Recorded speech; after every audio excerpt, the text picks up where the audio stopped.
All right, good morning, everyone. Thank you for joining us here for our webinar on the Agricultural Conservation Planning Framework.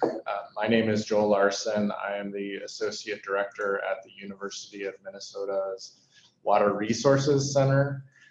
This webinar is hosted by the Water Resources Center in partnership with the Minnesota Association of Soil and Water Conservation Districts. And we are joined here this morning by MASWCD's Executive Director, Leanne Buck. And I just want to say welcome, everybody. Thank you so much for participating in this webinar. And again, as part of our mission as an association, we so appreciate the opportunity to partner with the University of Minnesota Water Resources Center and providing information to districts as you continue to enhance your work in the conservation field. So again, thank you for this opportunity. Thank you for everybody participating, and I'll turn it back over to you. Thank you. Great. Thank you, Leanne. So during this webinar, participants will be muted. We will have time for some Q&A at the end, but in the meantime, if you are on the web application, please feel free to ask questions as we go along, and we'll return back to those towards the end of the presentation. The first presenter today is Ann Lewandowski. Ann is a Senior Research and Extension Coordinator here at the Water Resources Center, and she is going to provide an overview of the ACPF. Our second speaker will be Srinivas Ralapalli. Srinivas is a visiting scholar with the university's Department of Bioproducts and Biosystems Engineering. And with that, I will turn things over to Ann. Thank you, Joel, and thank you everyone for joining us. I wanted to start with just the short answer once I figure out how to move these slides. There we go. I want to start with the bottom line here, the short answer of what is the Agricultural Conservation Planning Framework. And there's really three important answers to this question. The first is it's a unifying concept for water quality management. ACPF is a watershed-based approach to siting conservation practices, and it starts with the premise that conservation practices should be sited with attention to the upstream and the downstream hydrology, and with attention to the other practices that are along the treatment train. So that's the first answer. The second answer to this question is that ArcGIS, or that ACPF is an ArcGIS toolbox that facilitates terrain analysis. So it's this ArcGIS-based application that can be used to identify sites for conservation practices, accounting for the shape of the landscape. The third answer to this question is that the ACPF is a set of input data that are used to run this ArcGIS toolbox, but these are input data sets that can be used for other purposes as well. And I'll talk about all of these more as we go. The function of the ACPF is to identify options for conservation practice implementation with spatial precision. And the reason we use these outputs for two general purposes. The first is to facilitate landowner involvement, to give them information so they can help with planning and implementation. And the second purpose is to help conservationists do their field work so that then when they're going out into the field, they have more information and can target their activities to the most important sites and practices. Stepping back a little bit, I want to talk about the context of rural water resource management. On the one hand, we've got these state level nutrient reduction goals, and we've got local ag productivity goals, and we've got the fact that managing water resources is a wicked problem. It's not something with a straightforward and simple solution or endpoint. The result of those three realities together are that voluntary action is critical. And for voluntary action, you need widespread understanding and engagement of people across the landscape. We also need local knowledge to allow for customized approaches and site-specific approaches. And we need to take a watershed context. And the watershed context is the way that we can bridge scales to account for economic political forces at larger scales, the biophysical connections at that watershed, smaller watershed scale, and the reality that implementation happens at the private scale. So that's a bigger context that we're working with.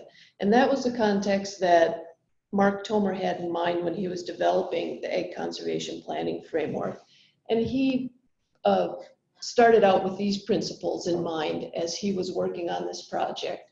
The importance of providing site-specific analysis of practice suitability, that we're not trying to prescribe. Local judgment is a necessary ingredient to whatever output.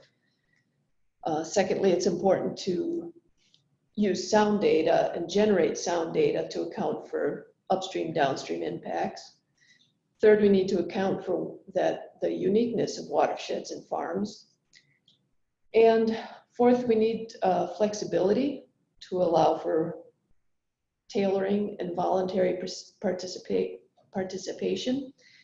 We need to identify a mix of practices, not just single practices that we're focusing on, and we need to meet nitrogen, phosphorus, and sediment goals, and understand that those are different goals. And finally, emphasize the critical importance of the soil health, erosion control for our practices, those in-field practices. So that's some background. Let's dig into these three parts of the ACPF. The first idea of the Ag Conservation Planning Framework concept. It's important to connect the practices across the landscape. And in doing that, the soil health is fundamental and makes the foundation of conservation across the landscape. But it's important to keep in mind, or to note, that the ACPF does not target field practices. It does not address the field practices in that way. What it does focus on is the practices within the field for controlling water within the field, the practices below the field, and the riparian management. And it's important to be looking at how all of these four layers of practices connect and form a treatment train for water. The ACPF is an ArcGIS toolbox. If you're familiar with ArcGIS, it's for geographic analysis. There are these tools that facilitate practices within the ArcGIS software. And ACPF is a toolbox that you can import into ArcGIS to run these functions. What these tools do is they'll identify the possible locations for conservation practices. So there's one tool for each practice. And there's a lot of user options built into these, so you can adjust it for local needs. Here's the list of tools in the toolbox, and I'm going to go through each of these individually, but first I want to back out and just talk about terrain analysis a little bit more generally. Think about some of the more advanced GIS users that you know. You may have heard them talk about terrain analysis, and what they mean is they use the high resolution elevation data to study the shape of the land and figure out how that land shape impacts where water flows, where it ponds, and how we can implement practices that will alter that hydrology. And this ability to do terrain analysis is fairly recent, only since we've had this detailed LiDAR elevation data available. And it's really had a profound impact on how we do conservation. So ACPF fits into that. That's fundamentally what it does, is it does terrain analysis. It semi-automates these tasks so that GIS users can do them more quickly and easily, and so that they can get these terrain analysis results in terms of NRCS practice standards and field boundaries. I want to differentiate the terrain analysis from hydrologic modeling. Think of SWOT or HSPF or Sparrow. These are hydrologic models. They can account for climate, precipitation changes, and they estimate how much water and pollutant loads are flowing and where they're flowing and when they're flowing. This level of hydrologic modeling is not what ACPF does. The ACPF does the terrain analysis. So here are the functions in the toolbox. The first set of tools is for the digital elevation model hydroconditioning. And for those of you who are not familiar with that term of hydroconditioning, whenever you do terrain analysis, you're starting with these detailed elevation models. But think about how LiDAR elevation data is collected. You've got a plane flying over the landscape, shooting light impulses down towards the surface of the earth, and at times how long it takes that impulse to come back, and that's how it measures the elevation. Well, from that perspective, the LiDAR data cannot perceive culverts.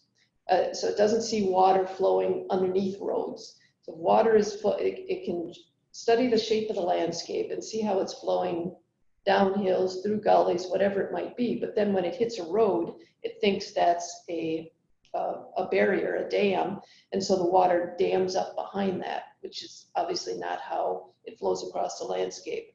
So the GIS technician needs to go in there and make a cut across the road where that culvert is so that the water can flow through that road or under that road, and you can get an accurate model of the water. This is fundamental to any time you're trying to do terrain analysis in any program that's trying to do that. So the ACPF has these tools within it to help facilitate that process and make it easier for the GIS technician to do. The second function there on the list is the flow network definition. The ACPF tools help define exactly where streams are and figure out where they're intermittent versus where there's actually perennial flow. And that's essential to running these other tools. The third item there is the field characterization tools. The tools will identify what is the slope on a field by field basis. So this field has 75% of the field is above 3% slope, for example. That's the kind of characterization. So you can identify which fields are particularly steep or which are particularly flat, and so on. It will estimate which fields are tile drained based on soil characteristics and whether if the field is farmed, if it has a poorly drained soil and it's a fairly flat field, then the assumption is there must be tile drainage there. So it'll do those calculations. It'll give you distance to stream from field to the stream, and it will do a runoff risk assessment. So field by field, it'll identify which fields are most at risk of runoff. The next tool does terrain derivatives. These are, in GIS lingo, we've got the stream power index and the topographic wetness index. What's really valuable about these is they can identify where you're likely to find a gully and pretty accurately. So you can get a map of where essentially all the gullies are likely to be across the watershed. And then on the right side of this slide, you'll see the list of opportunities for the practices. These are the meat of the ACPF. It'll identify potential locations for depressions and what the drainage area that drains to that depression. It'll identify opportunities for drainage water management, grass waterways, contour buffer strips, bioreactors, nutrient removal wetlands, water and sediment control basins, and saturated buffers. And for any of those, there are some adjustments that can be made to suit the kind of landscape you're on. So it customizes very effectively. And the final tool there is the riparian function assessment, which will, obviously every stream or water course needs a buffer, a riparian buffer of some sort, but each area is different as far as what width of buffer is needed and what kind of vegetation and what purposes a buffer can serve. And so that tool will help identify those.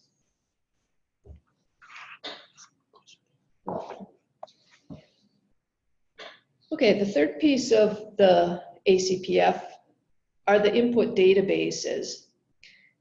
Local users do not need to prepare these inputs for the ACPF. These are things that you can download easily at the sub-watershed, the Huck 12 scale, and import into ArcGIS, and you're ready to go and run this toolbox. And the four essential databases,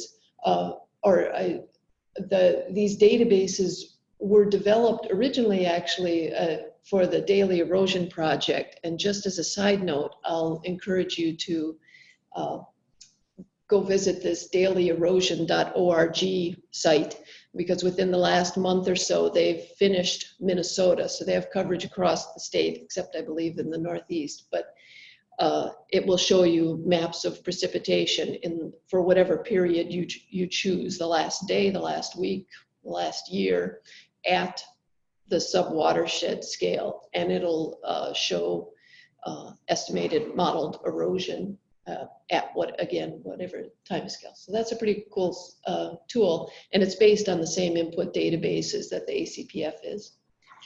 All of these databases can be downloaded from the ACPF for watersheds.org website, and I'll give you that again over at several points. We'll get that to you. And I believe Adam is going to put those into the chat box, so we'll share that with you. So the four essential input data for running the ACPF are, first, the field boundaries, because some of these tools, it's relevant, like a grass waterway or whatever, needs to be within a field boundary. So a lot of these practices, it's important to know where the fields are. The second database is land use, which contains a record of what the past 6 years of land use and cropping systems are based on the cropland data layer. The third database is soils data, just a subset of the GSERGO data. And the fourth one is the high resolution elevation data. This is not on the ACPF website, and each state has a different resource for where to get this, but in Minnesota, that is easily downloadable at the watershed scale to get this high resolution data. Some optional data, and this is you'll need to get from other sources on your own, but these can be helpful to work with: aerial images, the stream network layers, local information on ditching and drainage, Minnesota's restorable wetlands map, and if you have any information about existing practices, those and other information are great to be able to combine with the ACPF information.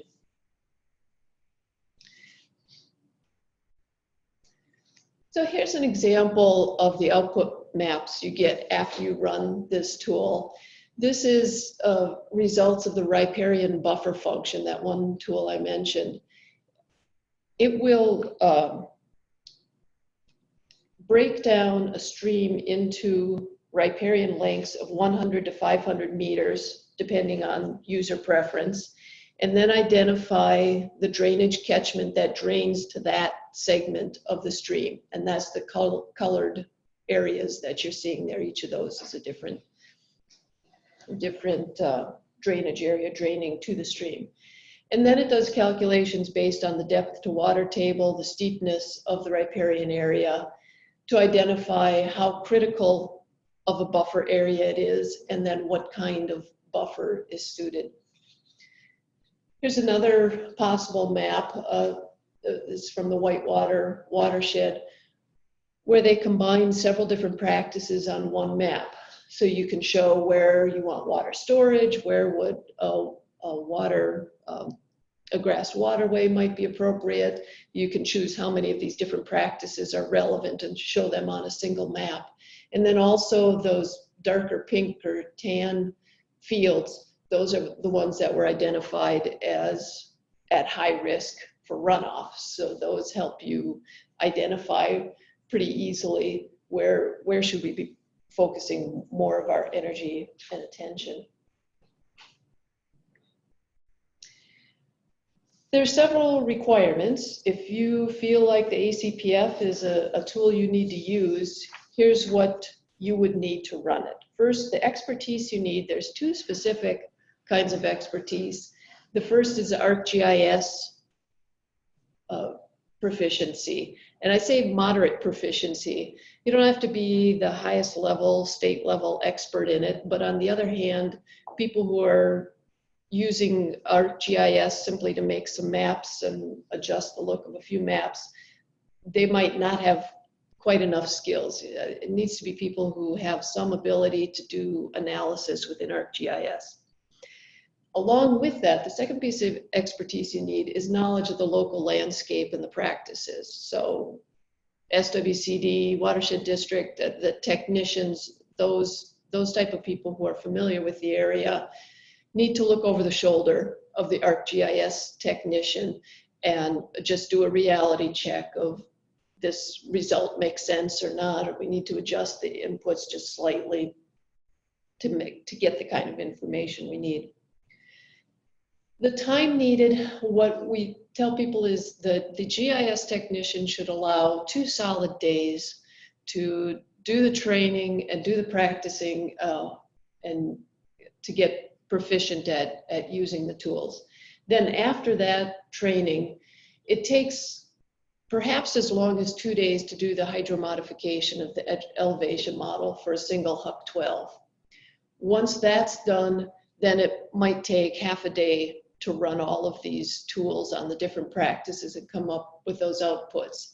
And then at that point, you need to develop the output. What kind of maps do you want? What kind of symbols do you want? What do you want to combine? Do you want to show it at the farm level versus the whole watershed? It depends on your purposes. So that developing those output products will take time in addition after that.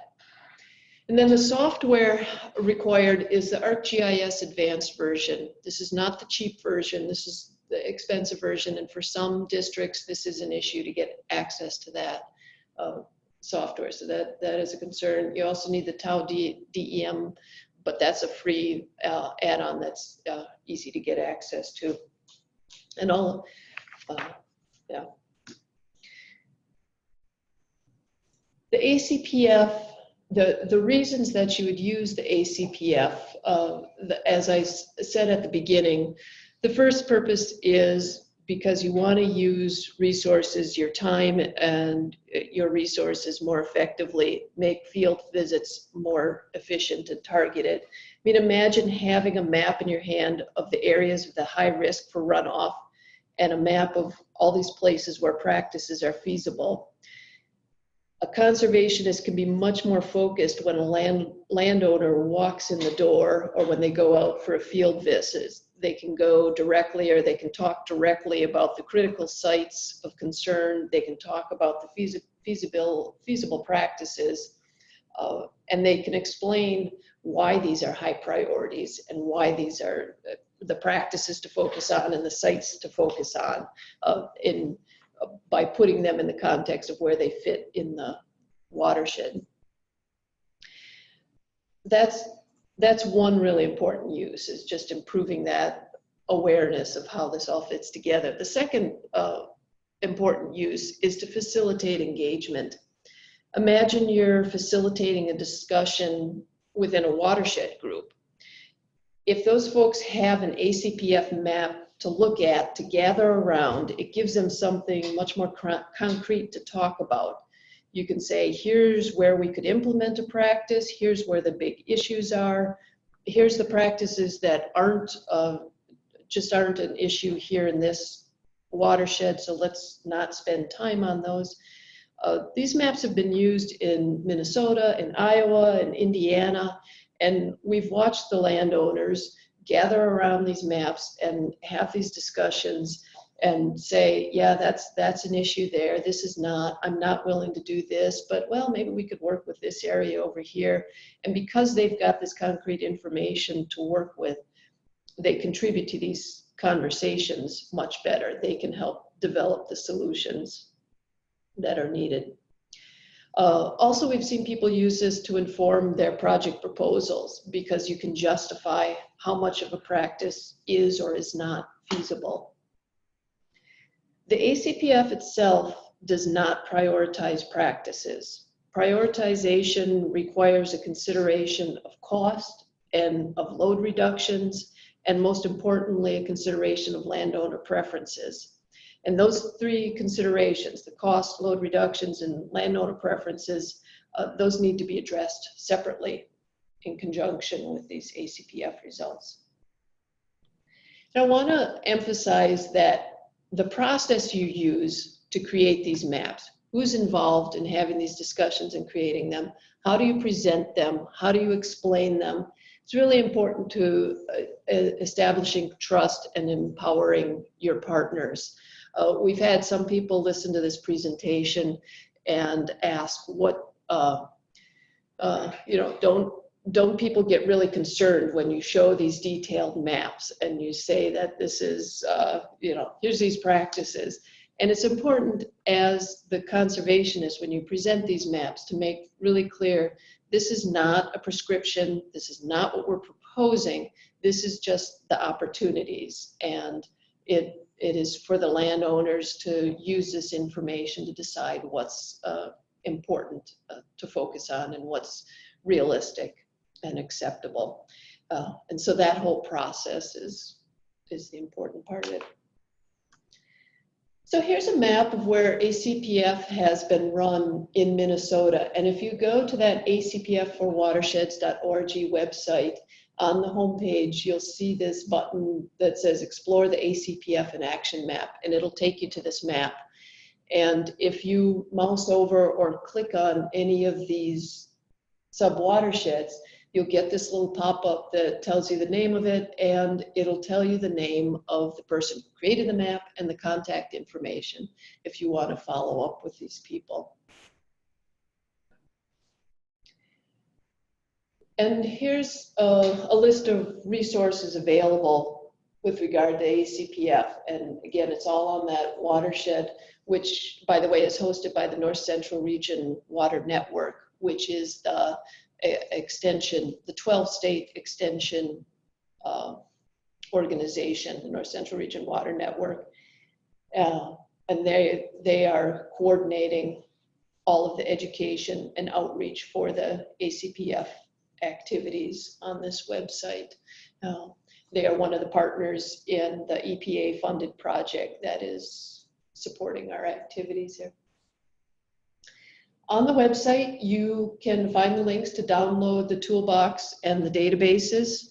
You will find a resource library that has journal articles, and it has links to some examples of some maps and projects that have been done. You'll find a link to the ACPF forum, which is a technical forum for GIS users when if they're running into challenges or whatever. This is a great discussion board. It's got a optimal level of activity. I would say there's posts there maybe once a month. So it's active but not overwhelming. And you can see the back discussions of that and find technical information there. You'll find a link to technical training on this website. There is a complete set of YouTube videos that will, if somebody wants to go through the training a GIS technician wants to get this training on their own, they can watch all these videos and get that background. There's the map of completed watersheds, which I just showed you. There's the user guide, which is a wonderful detail of each of the tools and what are the assumptions and formulas behind them. And there's an article on ACPF adaptations. What are the best default settings to start with depending on your landscape? If you're on a steeper, more dissected landscape versus a flatter landscape, what are the kinds of settings that would be most appropriate? And then finally, there is the workshop that we are hosting January 6th and 7th in St. Cloud. And you can go to this link, z.umn.edu/mn-acpf for more information on that. At this workshop, what we've designed it for watershed planners, district staff, and their partners who might be ready to use the ACPF and are looking for guidance in how to integrate it into your planning and implementation activities. So this is not the technical training for the GIS people. I don't want people showing up and expecting to sit down and be playing with the software and become proficient at it at the end of it.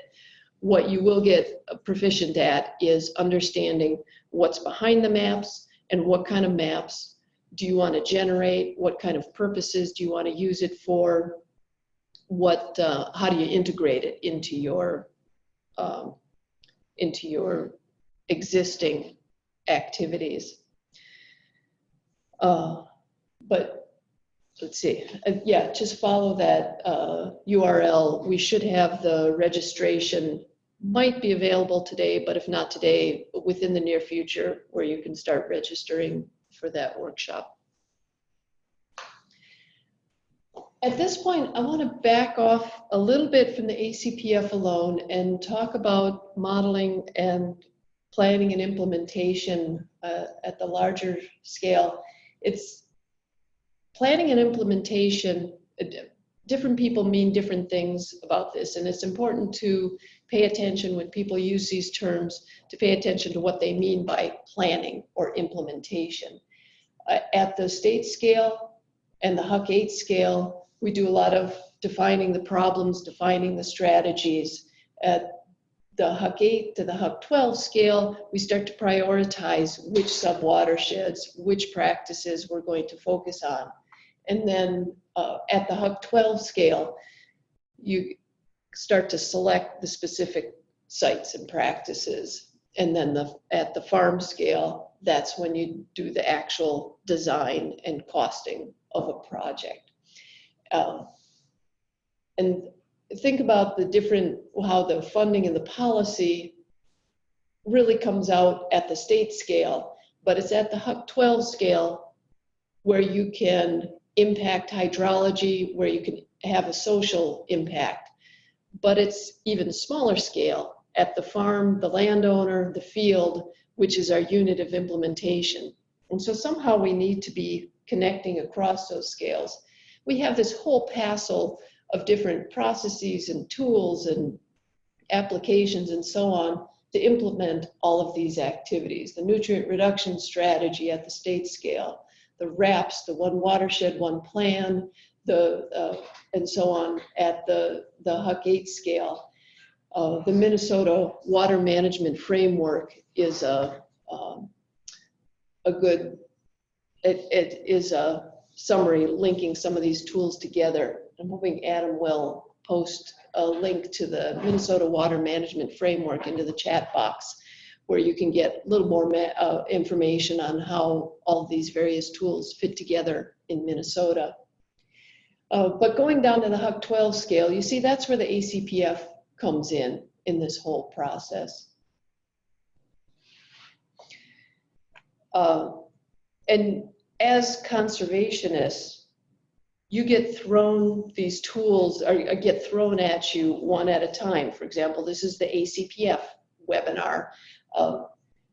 But you have to make these decisions about what tools you're going to use and how you're going to fit them together. What decisions do you need to make with these models? What communications do you need to have? And how do these connect to the other processes and so on? So at this point, I am going to hand over the presentation to Srinivas Ralapalli, who is a visiting scholar with Dr. Joe Magner here in the Department of Bioproducts and Biosystems Engineering. And he's going to talk specifically about the ACPF, the PTMapp and HSPF-SAM, and how those all link together. And just shortly before we turn things over, one clarifying question that we have from the audience. ACPF does not identify tile drains. Those have to be input after field inspection or other validation. Is that correct? Right. It does not identify tile drains. However, it will estimate where tile drainage is likely. It'll identify which fields are pretty likely to have it based on the soils and the steepness of the field and the soil types. Great, thank you. Mr. West, thank you.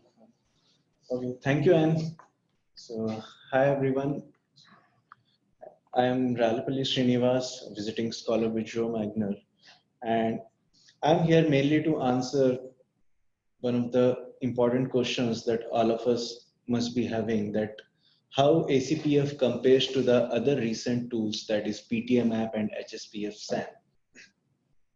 So we are doing some work on Plum Creek Watershed. We have tried to apply these three models, that is ACPF, PTMapp and HSPF-SAM, and try to compare the results and also try to utilize the strengths of each of these tools and finally integrated them in order to develop a decision support framework at a field scale level.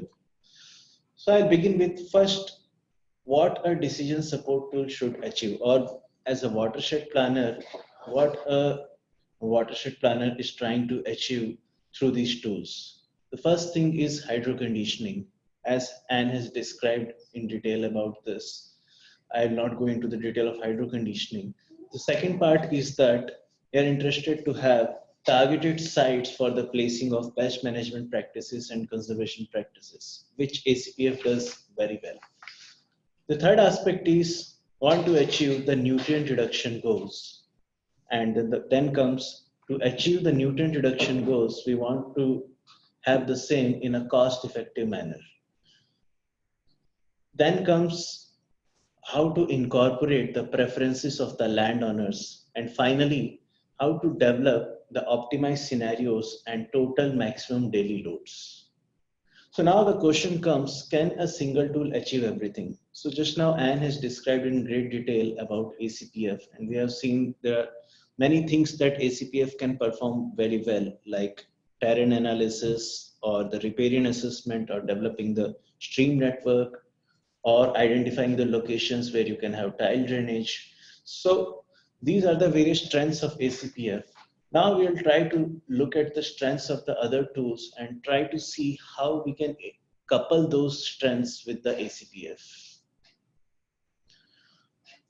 So coming to in very brief about these tools, as ACPF we have already discussed, so I'll mainly come to the strengths of the ACPF, that is identifying a mix of practices to achieve the sediment and nutrient reduction goals, identifying the tile drainage, terrain analysis, and the riparian assessment.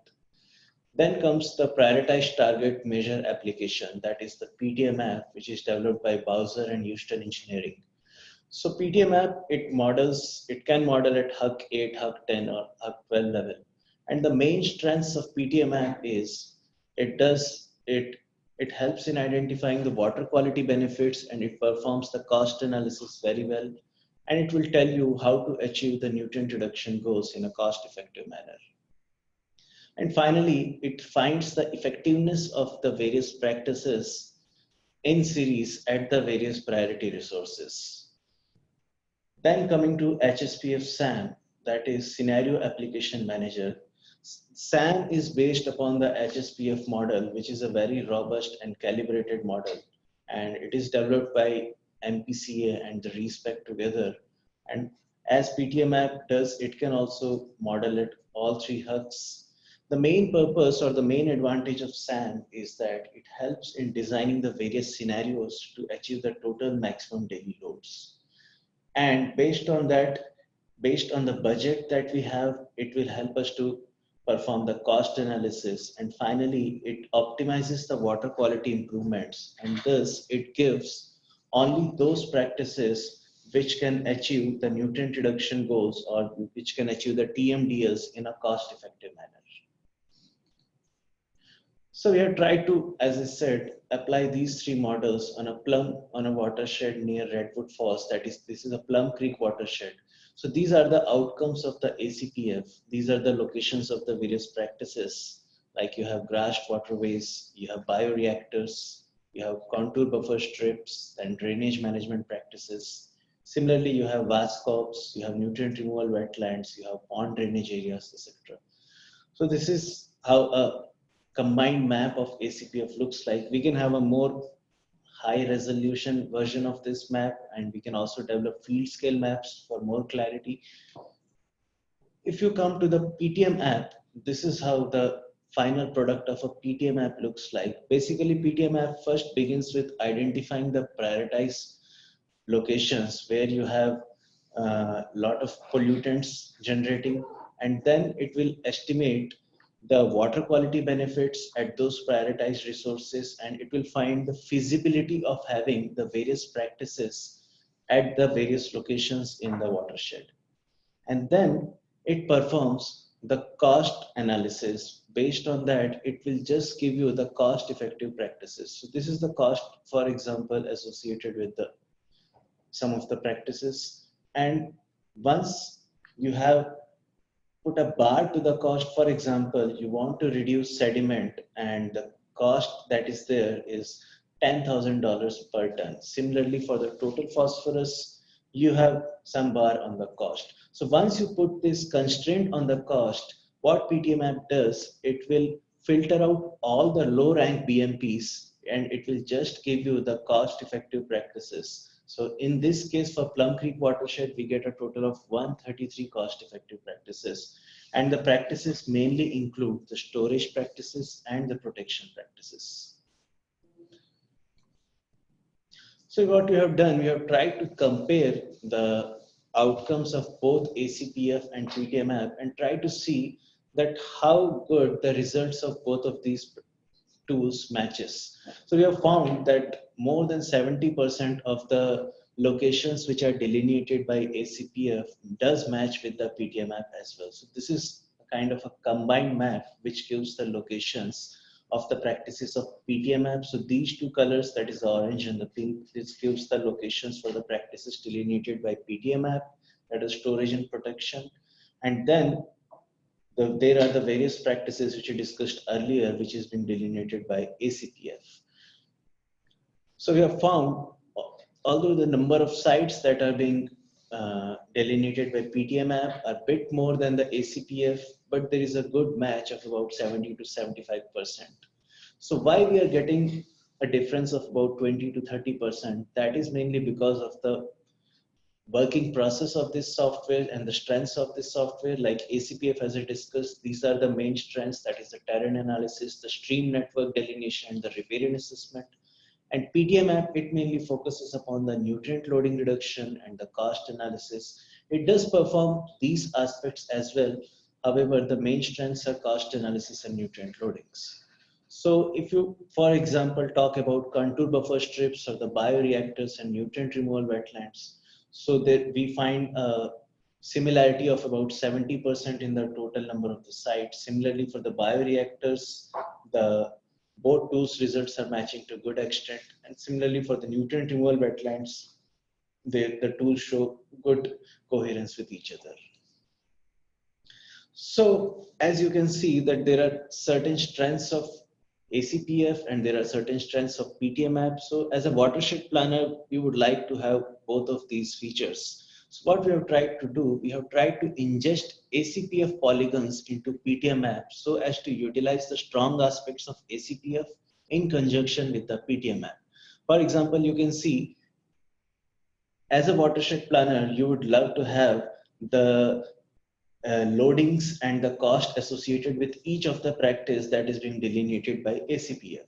So this is what can be achieved by coupling it with the PTMapp. So this is a combined map which gives the total number of all the practices after ingesting ACPF into PTMapp. So these are the cost effective practices. And you can see now the total number of practices are 537, which were earlier 133, which were delineated by PTMapp. So now the advantage of these practices are, each of these practices have source loading and the cost analysis associated with it. Initially, ACPF has given us more than 700 practices, but now after ingesting the practices into PTMapp, PTMapp performs the cost analysis and the nutrient loading assessment. Therefore, now we have a total of 537 practices. Now for each practice, we have estimated the water quality benefit, and we also know what is the constituent delivered to the various practices in terms of sediment, phosphorus, and the total nitrogen.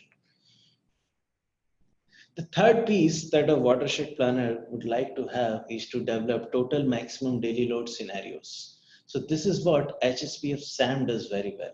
So what we have tried to do, we have tried to ingest all these 537 practices that we have got by this model of ingesting ACPF into PTMapp.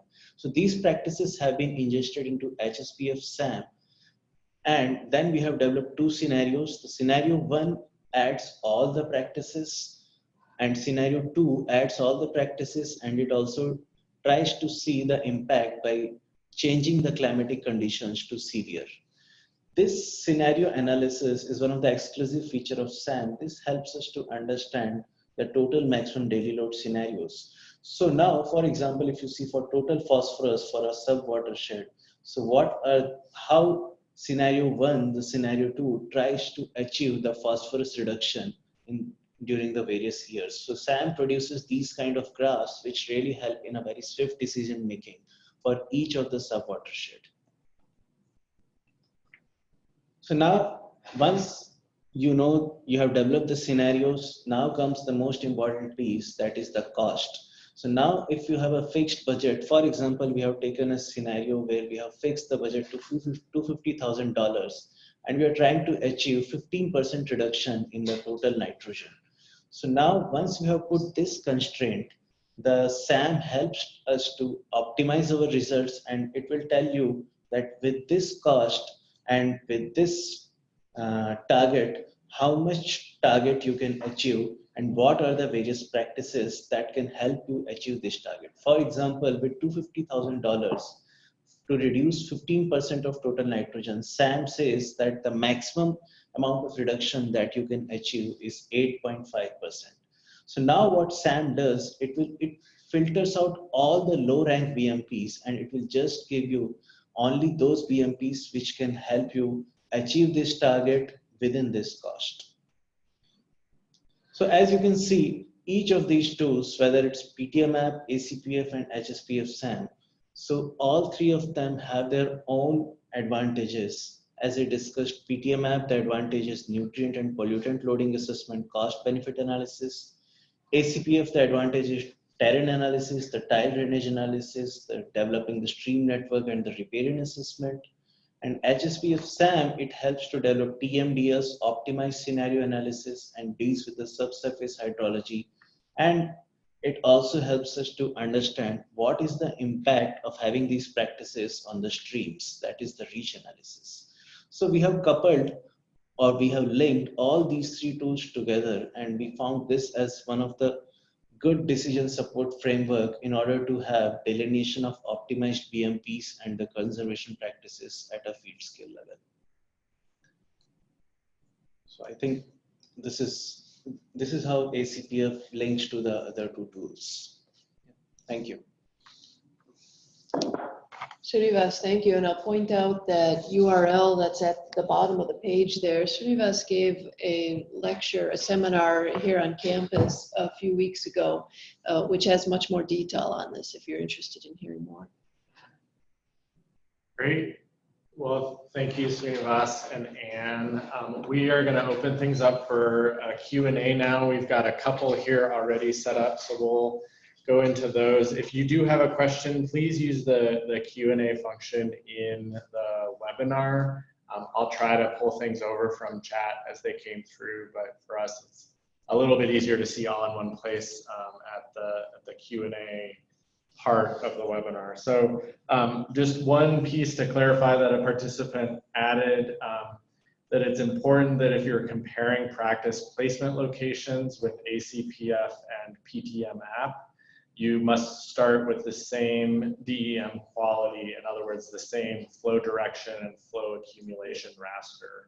And those are both inputs of ACPF and PTMapp.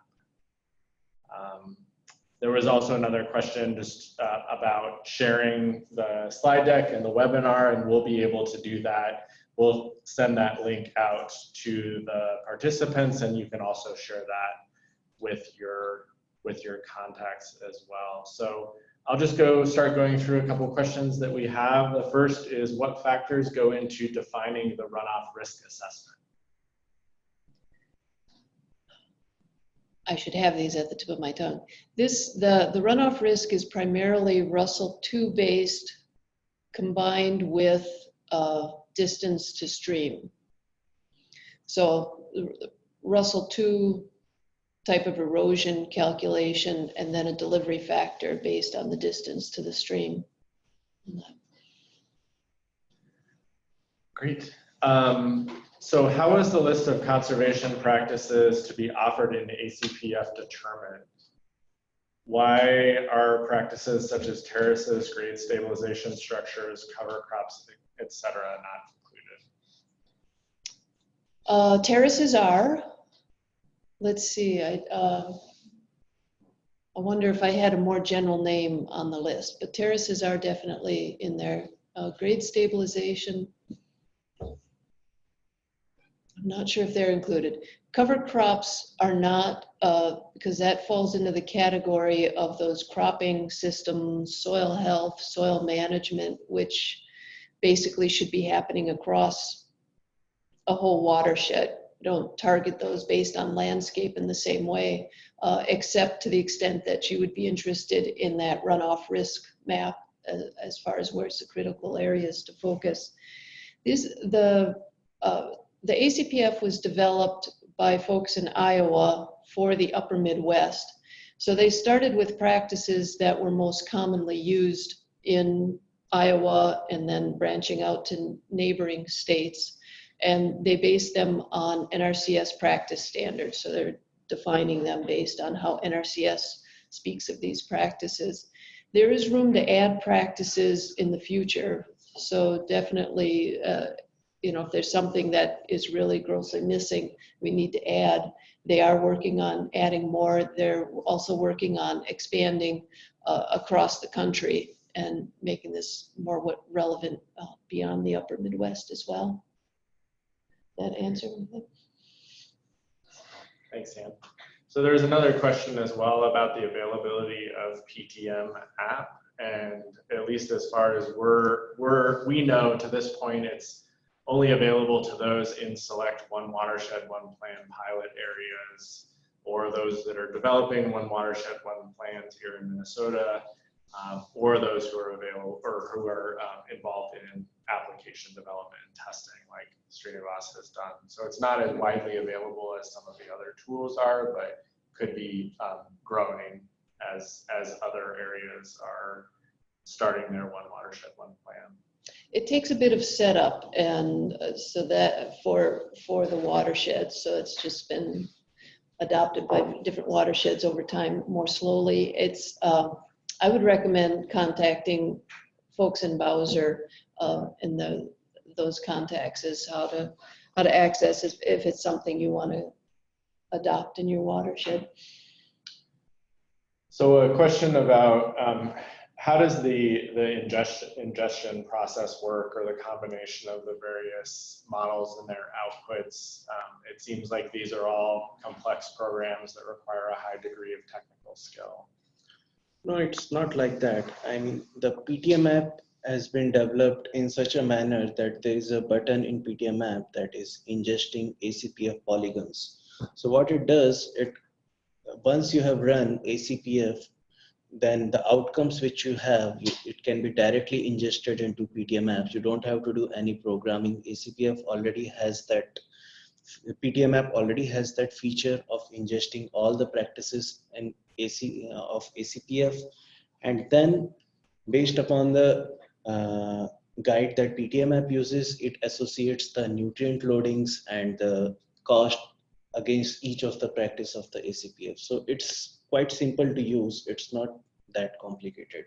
It doesn't require that much GIS skills to do that. I should say though that ACPF was updated to a new version about a year ago. Yeah. And at that point, the PTMapp ACPF does not work anymore, and they still haven't. They will, but they haven't updated PTMapp for the new version. Yes. So currently this feature of ingesting ACPF into PTMapp that works for the version 2 of ACPF, that doesn't work for the current version of ACPF, but Houston Engineering and Bowser are working on it, and I think they will get through this.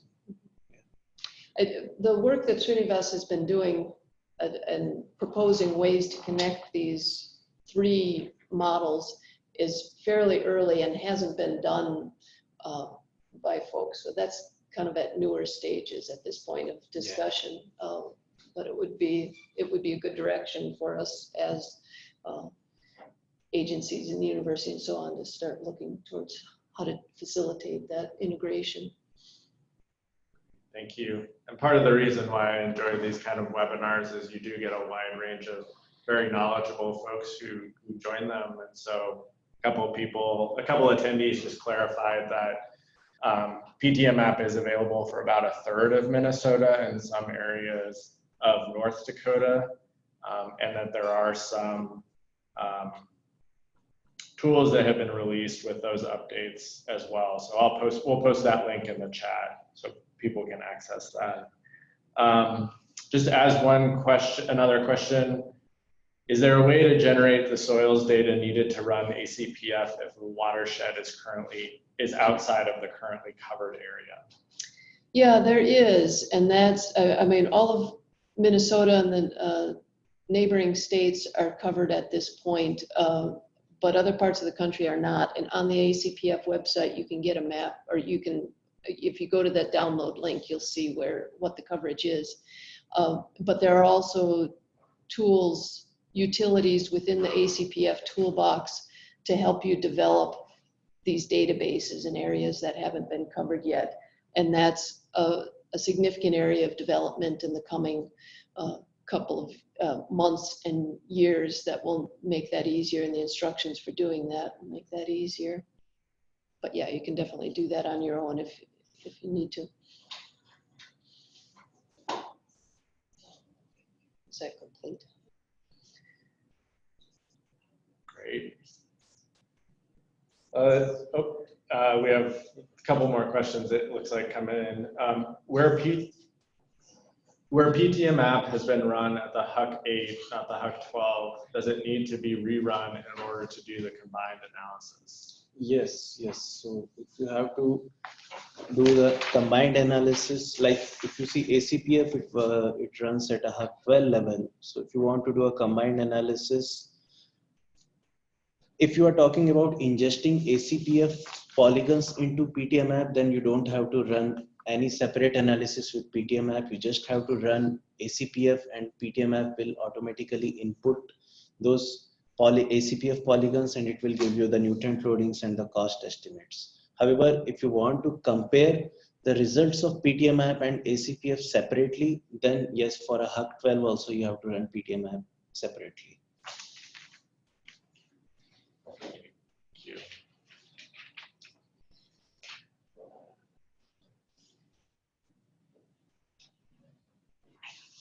Yeah, I've got another question about if NRCS is using ACPF at the field office level. I don't believe at the, not habitually. The discussions we've had with NRCS have more been at the national level, that NRCS has put a tremendous amount of support into ACPF development over the years, and they're responsible for a lot of ACPF where we're at this point. But at the state level, it varies and hasn't been incorporated formally into the field office process. And if somebody wants to correct or expand on that answer. Okay.